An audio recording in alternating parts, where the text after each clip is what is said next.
Welcome back to MMAfighting.com's continuing coverage of UFC 200 Fight Week. I'm Ariel Helwani inside the brand new T-Mobile Arena here in Las Vegas, Nevada. Of course, I'm being joined by our own Marc, our own Shaun Al-Shatti. Good to see you guys. Well, the big news thus far on this Thursday, July 7th, UFC 202 press conference happened, although it wasn't exactly as planned. Conor McGregor and Nate Diaz were here, so was Dana White. But as far as those in attendance are concerned, Marc, it was just very hard to take it all in. It was very hard to listen to it, and that seems to be a big shame. You had them here, finally. They met again for the first time since UFC 196, and I don't know about you, I just had a hard time understanding what they were saying, and that ruined it for me. What was that? I couldn't hear you.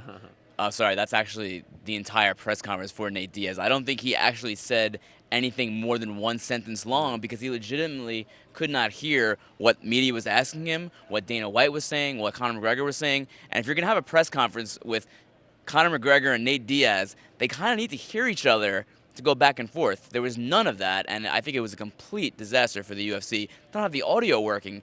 Here you have one of the biggest fights of all time for them. The whole principle here is to have them go back and forth. There was none of that today. Train wreck. Yeah, we were sitting here for like an hour waiting. Of course, they were late. There didn't seem to be a lot of audio testing going on. And worth noting, prior to UFC 196, they did one of those big press conferences, the Unstoppable press conference. And it was the same thing.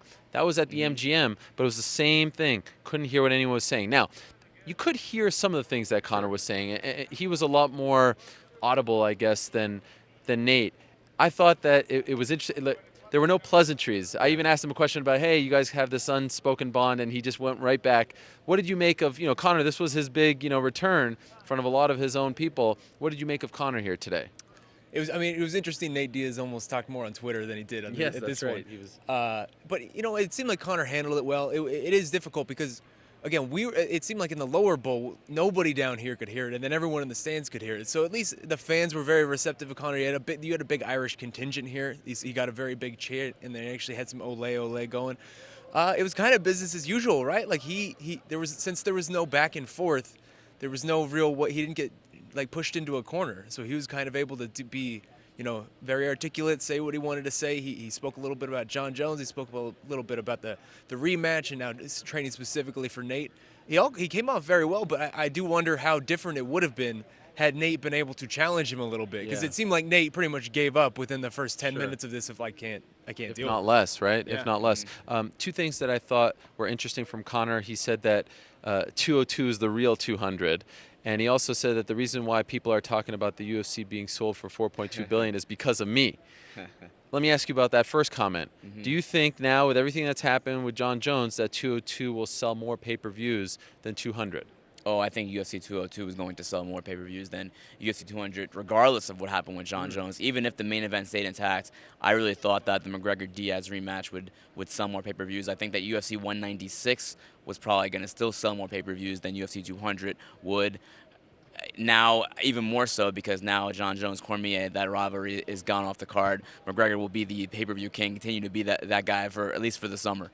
Final question for you, Shaun. Conor predicted, and he's been known to get his predictions, pretty accurate, that this is going to be a trilogy, that he's going to win the second fight, they'll fight a third time. Putting you on the spot here a month and a half before the fight, is he right? Will he win the rematch? Are you asking me for a pick? I'm asking you for a pick right now. All right. After seeing them, sizing them up, what do you think? What's your heart saying? And we can revisit this in August, but what's your heart saying right now? Right now, I think I'm still leaning towards Diaz. I mean, there are just gaps that Conor is not able to overcome. Diaz is much bigger. He's much longer. He is incredibly underrated with his jiu-jitsu, and they're like Nate said a lot. There is just certain things that he is going to always be better than Conor is.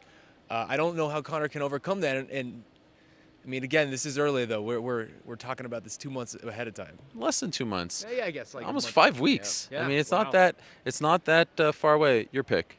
Hopefully the audio is working by the time August 20th You comes. curmudgeon. I've been wrong about the last 3 McGregor fights. Oh, wow. So I'll probably be wrong here, but I'm actually leaning McGregor right now. I think that he'll make the necessary adjustments. He'll beat Nate, and there will be indeed a trilogy down the road. I will say this, and it's no surprise, the face-off was pretty entertaining. It seemed like Nate was getting into it. There was some talking back and forth. Curious as to what they said. If you did miss that, you're probably watching it right now as we play the B-roll, or you could check out the entire clip. over on MMAfighting.com.